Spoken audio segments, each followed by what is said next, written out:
सो आज हम बात करेंगे मंकी पॉक्स के बारे में।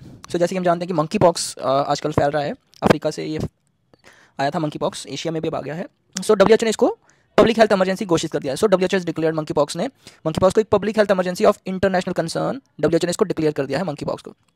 और इसमें से क्लेड 1 जो मंकी पॉक्स होता है वो स्प्रेड कर रहा है आजकल, क्लेड 1 मंकी पॉक्स, और ये बहुत ही सीवियर डिजीज कर रहा है स्पेशली बच्चों में, चिल्ड्रन में। जो क्लेड 1 है वो ट्रांसमिट होता है to the household contacts को ट्रांसफर हो रहा है, कॉन्टैक्ट्स जो भी हाउस होल्ड में है उनमें ट्रांसमिट हो रहा है क्लेड 1, और often spreading to the children, और बच्चों में ज़्यादा फैल रहा है।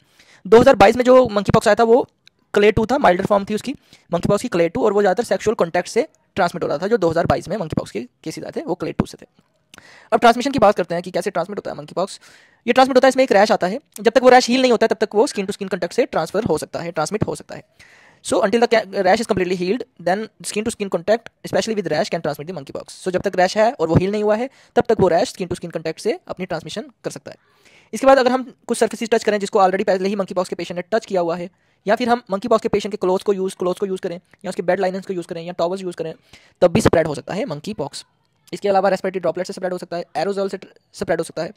और ये एरोजोल जो होता है जनरेट होता है अगर हम किसी भी मंकी पॉक्स के पेशेंट में prolong face to face contact रखेंगे, ज़्यादा देर तक फेस टू फेस उसके साथ बातें करेंगे तो उससे भी स्प्रेड हो सकता है, तो इस चीज़ का ध्यान रखना है। इसके बाद सेक्सुअल कॉन्टैक्ट से भी ट्रांसमिट होता है मंकी पॉक्स। इसके बाद वर्टिकल ट्रांसमिट होता है, यानी कि मदर प्रेग्नेंट वुमेन से बच्चे को ट्रांसमिट हो सकता है मंकी पॉक्स।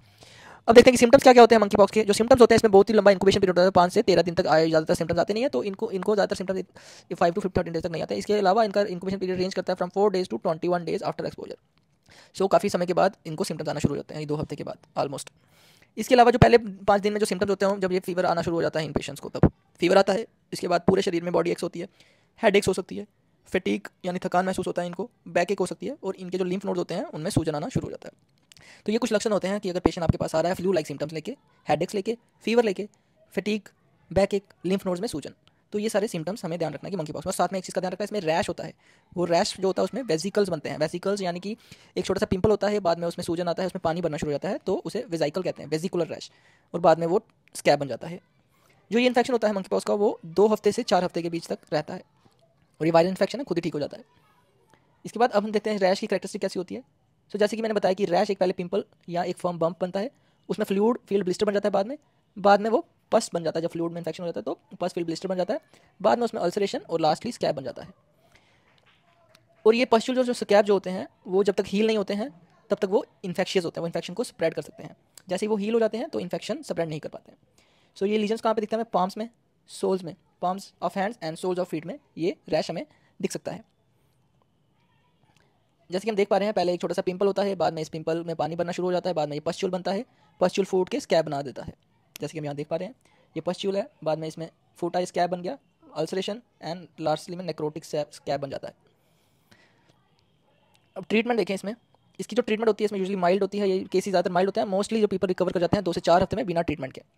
इनको रेस्ट देना है और फीवर रिड्यूसिंग मेडिकेशन सिर्फ देना होता है, जैसे कि सभी वायरल इन्फेक्शन हम करते हैं। इनको आइसोलेट करना है, प्रॉपर मास्क देना है, वेंटिलेशन देना है, और हैंड वॉशिंग में प्रॉपर फोकस करना है। जब भी हम पेशेंट्स जो भी मंकी पॉक्स के हैं उनकी लाइनिंग्स को टच करें, उनके क्लोथ्स को टच करें, तो हमें ग्लव्स डालने हैं या मास्क डालने हैं।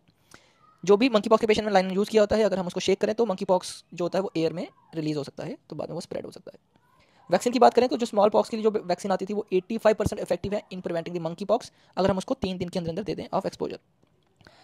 प्रीवियसली जो स्मॉल पॉक्स की वैक्सीन थी वो सम प्रोटेक्शन करती थी अगेंस्ट सीवियर डिजीज के अगेंस्ट प्रोटेक्शन देती थी, but it does not provide life long protection from getting infected और infecting someone else with monkey pox.